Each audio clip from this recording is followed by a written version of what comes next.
Peace FM 104.3. Who to meet Taki? And you have to look at some of the MCC. Look, your friends, there's a company called Meridian Ventures Powers. It is an alien entity.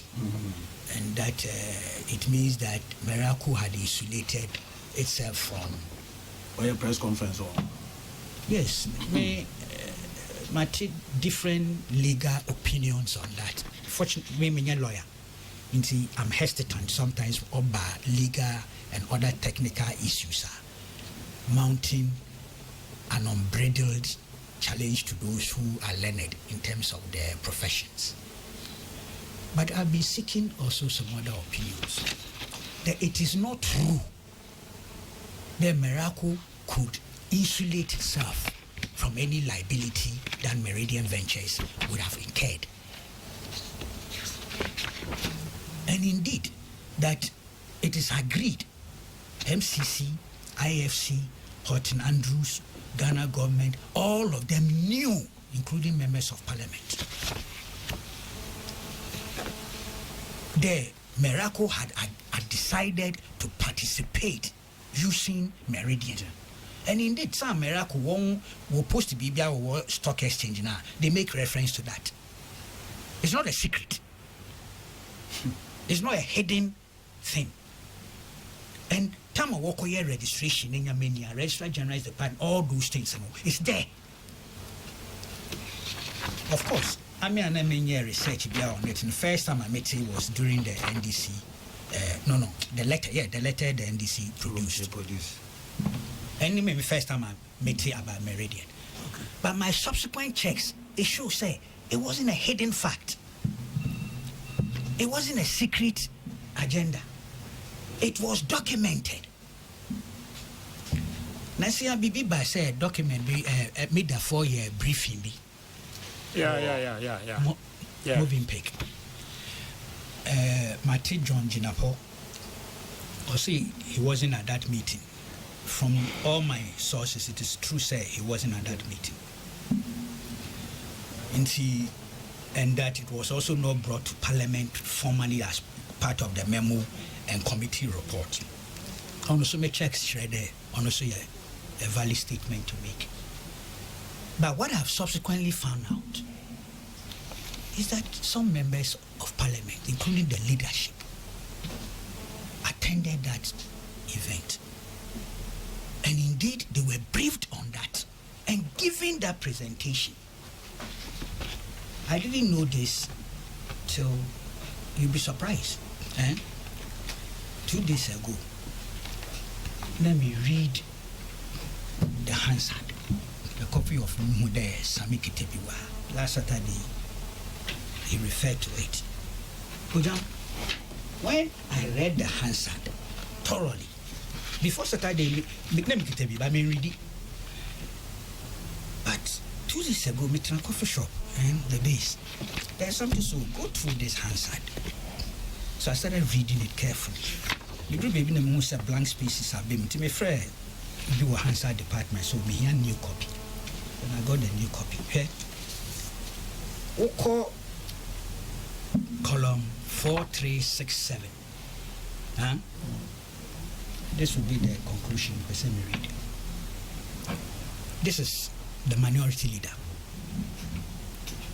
Also, Mr. Speaker, it is true that MIDA engaged stakeholders, including me.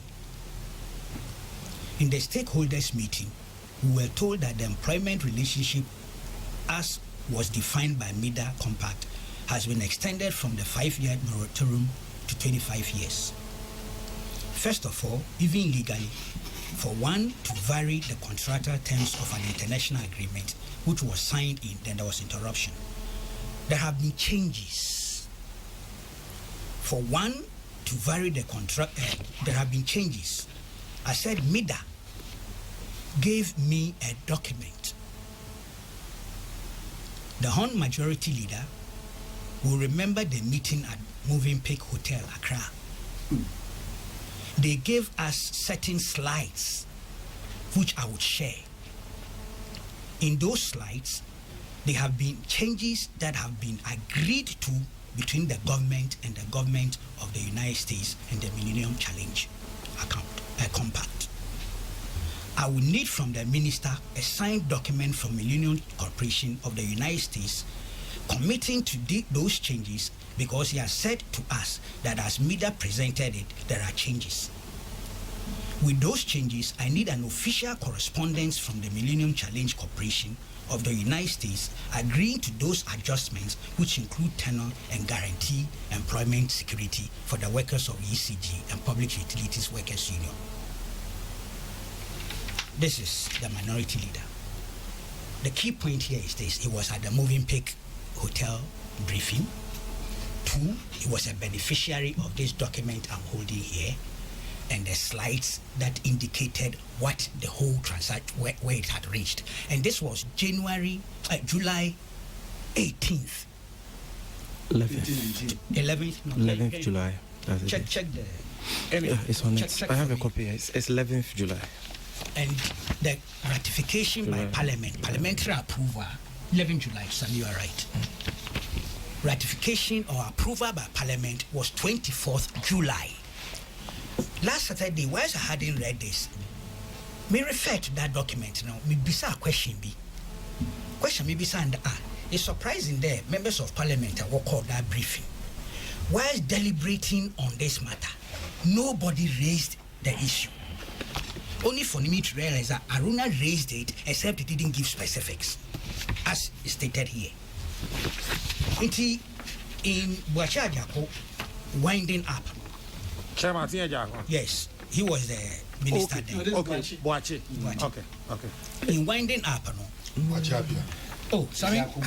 You were the one to speak before me, but you were not available. I was printing some documents. No problem. Yeah. The host and mama time. I'm at the same time. You are in a hurry. No, we better premature when you're careful. That's a joke. I understand. Yeah. Into Aruna, without going to specifics, apart from the labor, the moratorium, what must say 5 years or 20 years soon.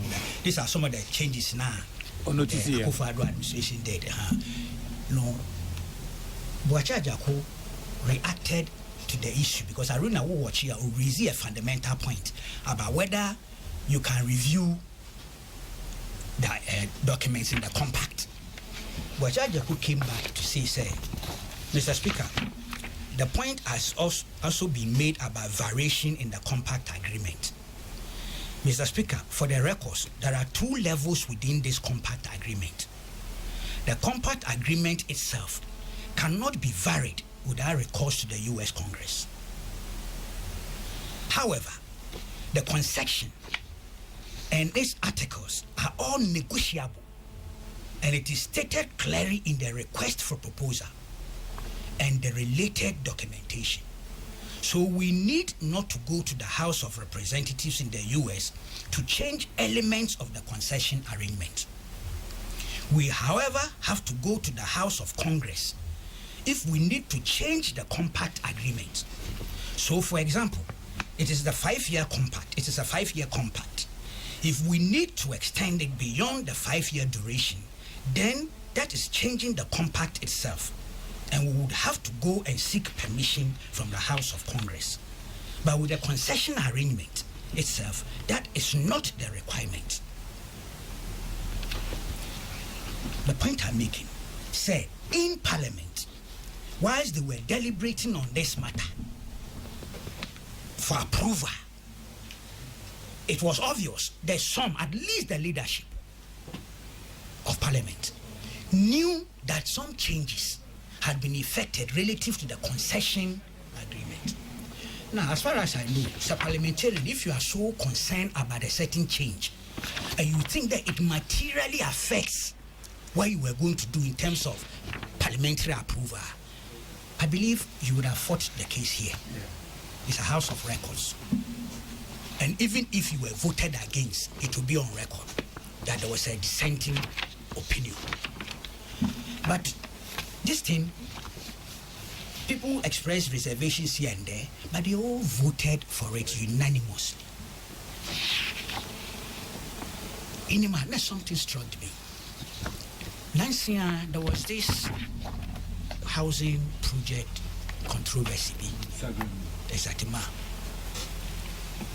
And Atachia had written to the Minister of Work, Attorney General rather, seeking advice on the way forward. And one of the points he had made was the fact that there had been changes to the agreement post-parliamentary approval. I mean, Mr. Mokaya. Yeah. And because of that, he thought that an unconstitutionality of a sort had happened, occurred. I took the documents from him and elsewhere. I did my study. I actually consulted Collins Dowda too. I met Collins Dowda about 3 or 4 times at a coffee shop. Asked him questions. He gave me his side of the story. I came to the conclusion that those changes now, this administration, and the Attorney General issued a reply. The reply was virtually in support of Atachia's position. And on Newsfile, I made a point that I didn't think the AG's advice, which is in support of Atachia's position, was really sustainable. Of course, I'm not a lawyer. It was just an opinion by a small journalist sitting at the corner. But reading this thing my view is that even that thing about a miracle, a meridian, or a red herring. PDS FM 104.3. Who to me,